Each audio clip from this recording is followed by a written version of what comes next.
Орал қаласындағы оқушылар және жастар сарайында Батыс Қазақстан облыстық білім басқармасының ұйымдастыруымен өткізілген Батыс өсу векторы мектебінің кезекті 3 күндігі қоғамдық гуманитарлық пәндер мұғалімдеріне арналды.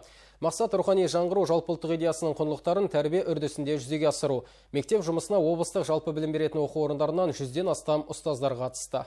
Өсу вектор мектебі жобасы біздің облысы білім басқармасының бастамасымен өткен жылы басталды. Тек әзірге Жайық өңірі ұстаздарына ғана тән бұл жобаға еліміздің өзге аймақтары да қызығушылық танытып отыр. Мектеп ашылғаннан бергі уақытта жалпы білім беретін оқу орындарының басшылары мен орынбасарларына, жас ұстаздарға және техникалық білім қызметкерлеріне оқыту үрдісіндегі өзгерістерді енгізудің тиімді жолдары мен бағыт-бағдары көрсетіліп келеді. Облыс көлеміндегі педагогтердің санасына серпіліс беру, қазіргі таңдағы білім саласындағы болып жатырған өзгерістерге оң көзқараста қабылдау және оны біздің қазіргі тәрбиелеп жатырған оқушыларымызға болашақ 21 ғасырдың сын тегеуріндеріне төтеп бере алатындай етіп тәрбиелеу мақсатында беріліп жатыр. Жақанша Досмұхамедов атындағы жоғарғы педагогикалық колледжінің директоры Светлана Бақышева эмоционалдық интеллект тақырыбын қаузап, балаларды әуен тыңдауға, сурет салуға, кітап оқуға көбірек баулуға ұсынды. Сыни ойлау, топпен жұмыс, айналасындағы адамдарға қамқорлық жасау сезімдерін оятудың да бала үшін маңызы зор. Ақпарат заманында мұғалімдер үшін академиялық білім беруге ұмтылуы бүгінгі күн талабы.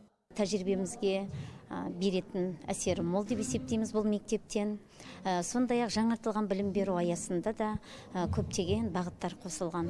Елбасы жарлығымен жарияланған жастар жылы жастардан тың идеялар күтеді. Ал өсу векторы мектебінен дәріс алған педагогтар мектеп жұмысына жаңаша ой қосары анық.